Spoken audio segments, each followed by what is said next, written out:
Hello दोस्तों, आज के नए वीडियो में आपका स्वागत है। आज हम बात करने जा रहे हैं मिस्र के पिरामिड के बारे में।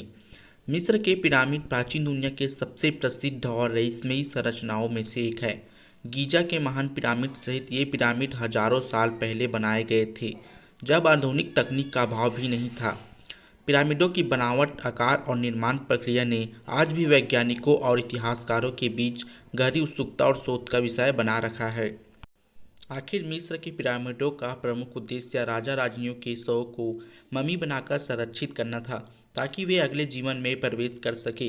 इन्हें फिरौन की समाधियां भी माना जाता है, जिनमें उनकी मृत्यु के बाद उन्हें दफनाया जाता था।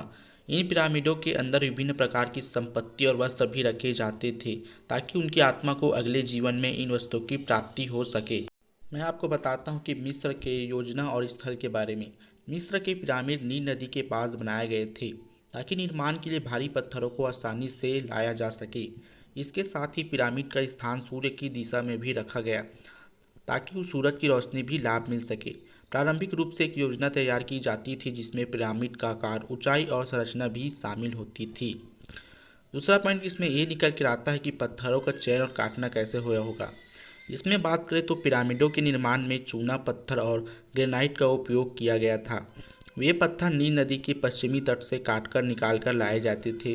पत्थरों को भारी हथौड़े और धातु के औजारों की मदद से आकार दिया जाता था। इन पत्थरों का वजन कई टन तक होता था और इन्हें एक निर्धारित माप के अनुसार काटा भी जाता था, ताकि वे एक दूसरे पर सही से फिट हो सके। अब बात करते हैं कि पत्थरों को ठीक तरह से स्थानांतरित कैसे किया जाता था। भारी पत्थरों को पिरामिड के निर्माण स्थल तक लाना सबसे चुनौतीपूर्ण कार्यों में से एक भी था।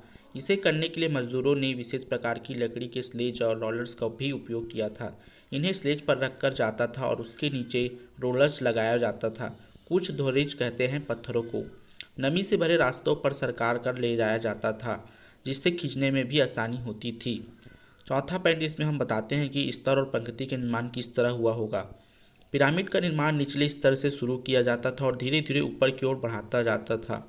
पत्थरों को एक के ऊपर एक रखकर एक एक पंक्ति बनाई जाती थी। इस पंक्ति के लिए पत्थरों को सही ढंग से लगाना भी पड़ता था, ताकि पिरामिड का आकार त्रुटिहीन रहे और सीधा रहे। अब हम पांचवें पॉइंट के बारे में बात करें तो रामस का उपयोग भी इसमें किया जाता था। ऊंचे स्तरों पर पत्थरों को पहुंचाने के लिए विशेष प्रकार के रैम्प्स बनाए जाते थे। इनमें दो प्रकार के रैम्प्स थे, सीढ़ीदार रैंप और घुमावदार रैंप। इन रैम्प्स का उपयोग पत्थरों को ऊपर की ओर ले जाने के लिए किया जाता था। लास्ट में बात करते हैं कि अंतिम रूप किस तरीके से इसको दिया गया। पिरामिड की संरचना पूरी होने के बाद इसे चूने पत्थर की विशेष परत से ढक दिया जाता था। इस परत की वजह से पिरामिड सूर्य की रोशनी में चमकता था और यह सफ़ेद रंग में दिखता था। इस परत के पत्थरों को बहुत से सुचारू रूप से पॉलिश किया जाता था, ताकि पिरामिड की सतह सुंदर और चमकदार दिखाई दे। दूसरी बात यह आती है कि रहस्य के बारे में। मिस्र के पिरामिडों की निर्माण प्रक्रिया को लेकर कई सिद्धांत और थ्योरी सामने आई है। यह बिल्कुल भी सही बात है। कुछ लोगों का मानना है कि पिरामिडों का निर्माण बाहरी ग्रहों के लोगों ने किया था, जैसे कि एलियन। फिर यह किसी अलौकिक शक्ति का परिणाम था।